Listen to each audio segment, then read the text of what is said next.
सभी साथियों को नमस्कार। गोल्डन एजुकेशन क्लास में आप सभी का हार्दिक स्वागत है, अभिनंदन है।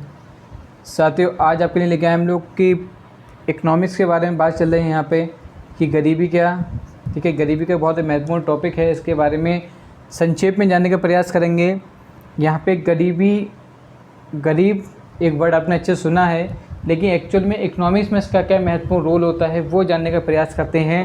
चलिए बात करते हैं, पॉइंट टू पॉइंट टॉपिक की बात करेंगे। गरीबी के बारे में समझते हैं पहले।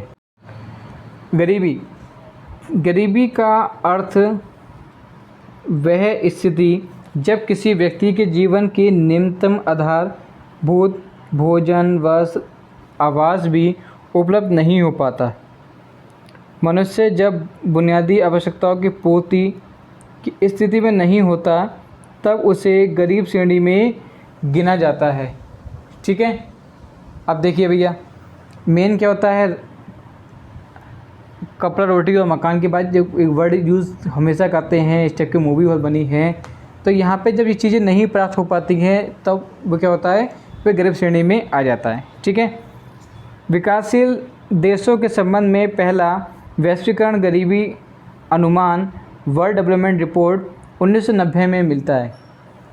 वर्ल्ड डेवलपमेंट रिपोर्ट में गरीबी की परिभाषित करते हुए गरीबी निम्नतम जीवन यापन स्तर करने की असमर्थता है। यानी जब निम्नतम जीवन यापन स्तर भी प्राप्त नहीं किया जाता, तब इस स्थिति को क्या कहते हैं, हम गरीबी कहते हैं।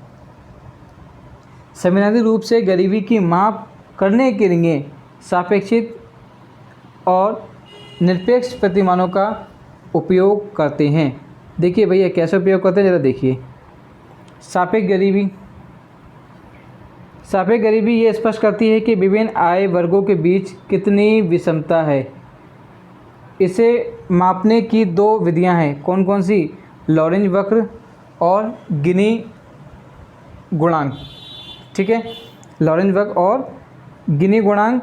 नोट क्या है कि लॉरेंज वक्र जितनी पूर्ण समता रेखा के पास होगी, आय विषमता उतनी ही कम होगी।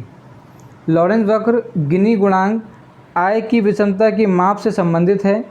आय की विषमता को प्रति व्यक्ति आय या कुजिनेट्स विषमता वक्र से नहीं मापा जा सकता।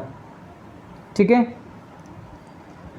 बात को समझिएगा। ये नोट जो पॉइंट रखा है, लॉरेंज वक्र जितनी पूर्ण समता रेखा के पास होगी, आय विषमता उतनी ही कम होगी। ठीक है, लॉरेंज वक्र और गिनी गुणांक आय विषमता की माप से संबंधित है। आय विषमता की प्रति व्यक्ति आय और कुजिनेट्स विषमता वक्र मापा नहीं जा सकता।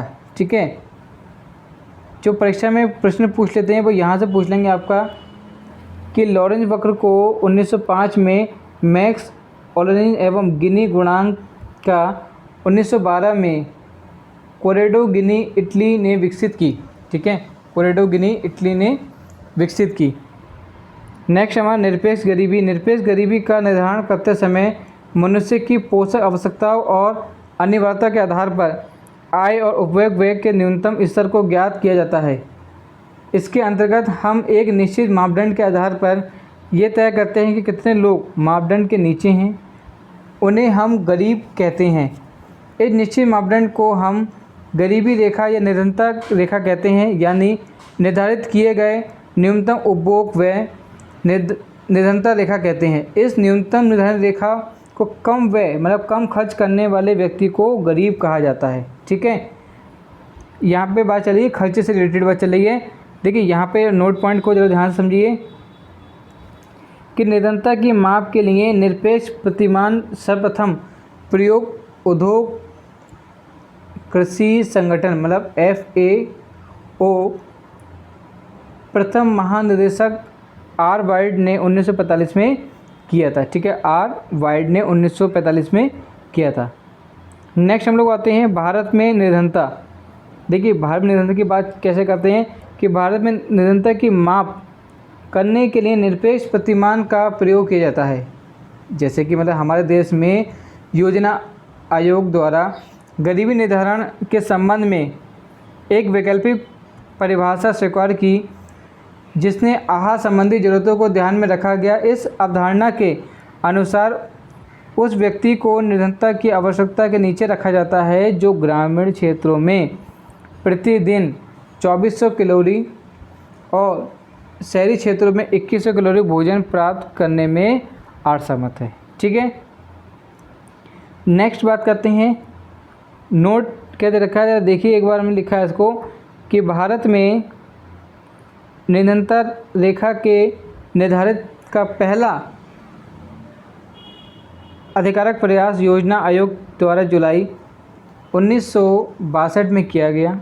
ठीक है, कब गया? 1962 में किया गया। भारत में गरीबी निर्धारण का इतिहास। नेक्स्ट है आपका